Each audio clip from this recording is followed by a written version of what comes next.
What's going on, 49er faithful, 49er fam, 49er gang? It's your boy 49er Dion here, back with another video. So I know I've been a little quiet with everything going on with training camp and things of that nature. Give me just a minute. I'm trying to get by this PT Cruiser, which is one of the worst cars ever made in the world, which is why they don't make them no more. Either way, trying to make sure. I know I've been a little quiet about training camp and everything like that, because we don't put the pads on until the day. So I kind of figured, like, you know, when you just kind of working out and doing some things, it's not really much to report. But I'll go ahead and drop a couple little gems for y'all real quick. So over basically, you know, just the little walkthroughs and everything, everybody been hyped, man. You know, like, you had all of the people just, you know, everybody's ready. Like, they take the walkthroughs very seriously. Walkthrough damn near like a little game, whole 9 yards, right? So we had everybody doing interviews. We didn't have George Kittle until Friday. I think Saturday, maybe, if I'm not mistaken. And I know everybody was like, yo, we shouldn't really put too much on it, but you notice they didn't want George out there answering questions about his contract, because they knew that they had to get the motherfucker done, which John Lynch did. John Lynch, if you notice, when Lynch got signed, everything went in the right direction. Raheem calmed down. They went ahead and put a bunch of incentives in his contract, and they good. And George Kittle gets signed. You know, we get a man almost $16 million a year. So we did what we needed to do. But that's what happens when you put the right people in place. So that was a good thing. Now, training camp has started. So basically what's been going on in training camp has been, you know, a lot of love for the guy that I really don't care for, and that's Jerick McKinnon. Let me tell you why. 2 years, 2 injuries, no production. I don't care who you are. I don't care how you feel.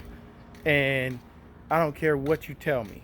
2 years, no production, not even a preseason game. Now, I know we didn't have preseason games this year, but not even a preseason game for the last 2 years when we didn't have all this COVID crap and everything like that. No. I'm not about to ride that Jerick McKinnon train. Oh, well, he looks great. Oh, man, when you see him catch the ball and he's receiving and he's doing this and he's doing that. Okay, bro. It's in practice. Let him put the pads on. Let him bang.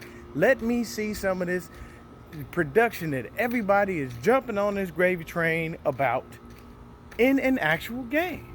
Once I see it in an actual game, I will believe it. Because I ain't seen nothing Jerick McKinnon since he was in Minnesota. And anybody else out there that wants to tell me different, by all means, tell me where you watched this game and what he was doing, because it definitely wasn't for the damn 49ers. I ain't jumping on that train. I'm glad he's back. I want him to win, and I'm glad that he is, you know, nice and he's doing what he's doing. But I'm not going to believe nothing until I see that man get on the field, put on them pads, and start producing. Start gaining yards, start putting our offense in a position to win on a continual basis. That is exactly what I am waiting for. And when I see that, I'll be one of the people that's to say, okay, cool, I was wrong. I can admit that. I'm grown. But until I see actual production, not on that damn Jerick McKinnon gravy train. I'm not jumping on it. I'm going to watch that motherfucker go by 1,000,000 times, and I'll wait for the next one. If you notice in his interview, Jerick McKinnon was sitting there. He was cool. He was calm. He was collected. Then, what did they ask him about? JaMycal Hasty, who is the prototypical Shanahan back. Hasty does everything that Jerick McKinnon does. And the one thing is that what they were saying about JaMycal Hasty is that Hasty makes 1,000,000 cuts. Like, this dude, most of the running backs on the squad make one cut, boom, they go. Hasty will make several cuts and still has the speed to get up out of there. You heard not much about Salvon Ahmed. Why? Hasty's been getting more of the carries. Now, I understand that Ahmed was in a similar system to what Shanahan runs, but Hasty, just if you look at the college tape, that is exactly what he wanted Jerick McKinnon to be when he brought him here. So You paid a man for 2 years, and then, he's over there talking about, I work out like I'm broke. You ain't broke. We paid your ass for 2 fucking years. You got money. You ain't broke. You've been on your ass for 2 years, and I'm not saying that to attack him as a human being or say that he can control injuries. But when you say something like, I work out like I'm broke, I mean, yes, that's supposed to be meant to say, I work out and I keep my hunger so that I don't get lazy, but you haven't been able to shake that injury for the last couple of years. Next thing, Jason Verrett got beat in practice again. Verrett is rusty as all get out. The first play when he came in that Steelers game, they took his ass up top. He didn't even know. I think he had about 15 yards of separation between him and the receiver. He looked like he was baffled. Next thing you know, back to the IR. He gets beat again. Brandon Ayuk got his ass. So that Verrett experiment may or may not work out.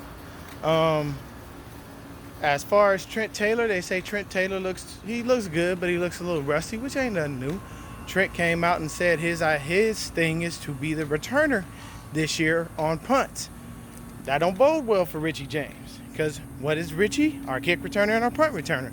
So you're going to see some new faces back there returning kicks and returning punts, I can guarantee you.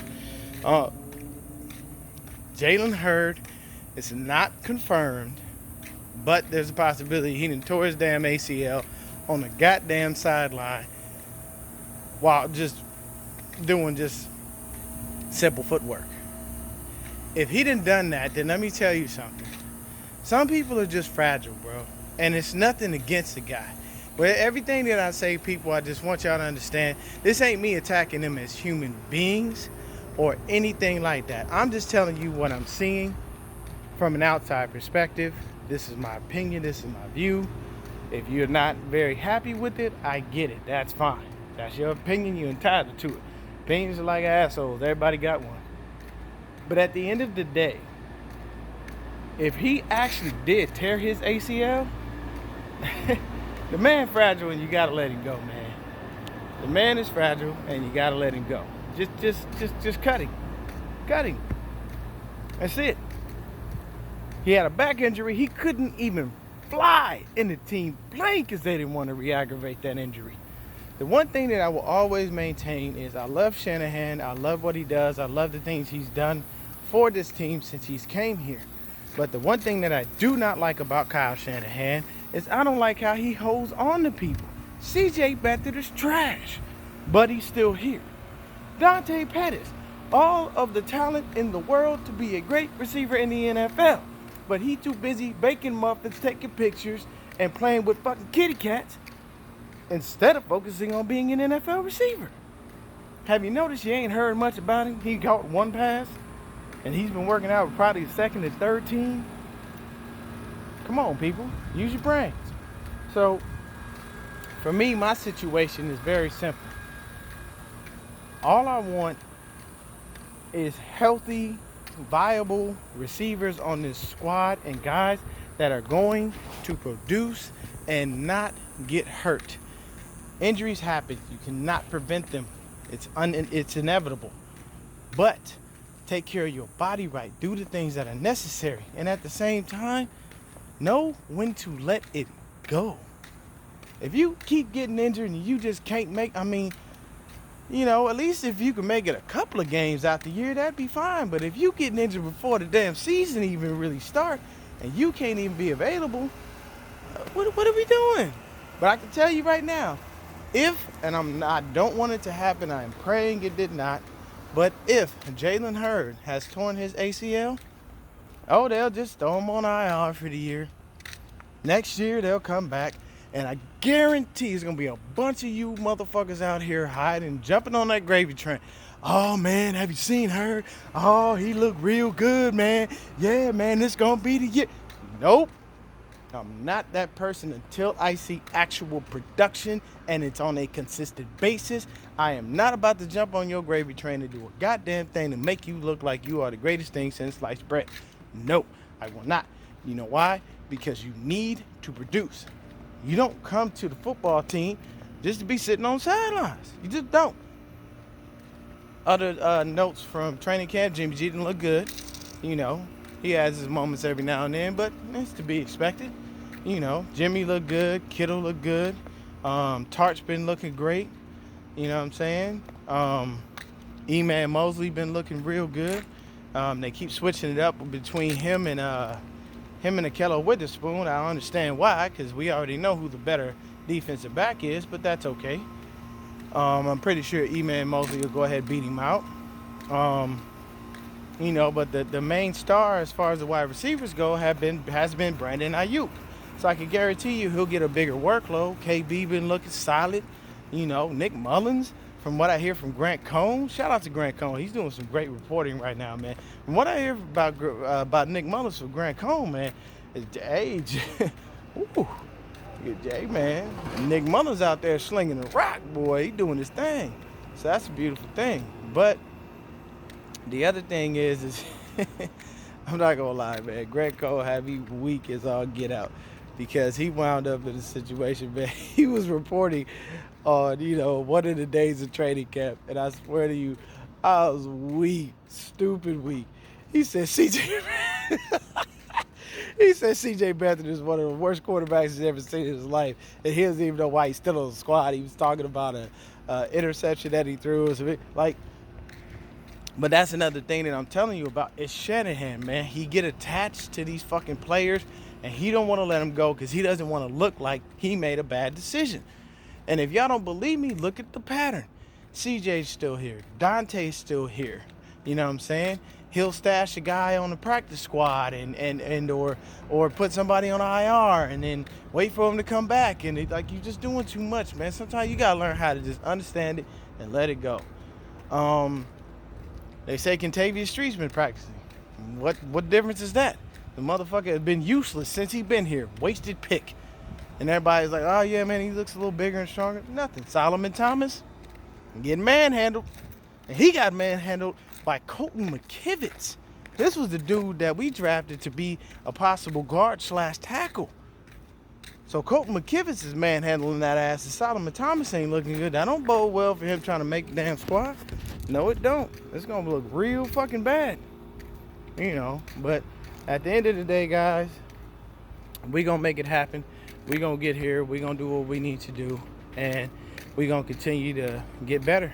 But y'all stay 49er faithful. Y'all stay blessed. This is the first day of pads. So after I get some reports and after I get a couple of things, you know, some information, I'll be back with another video. Peace.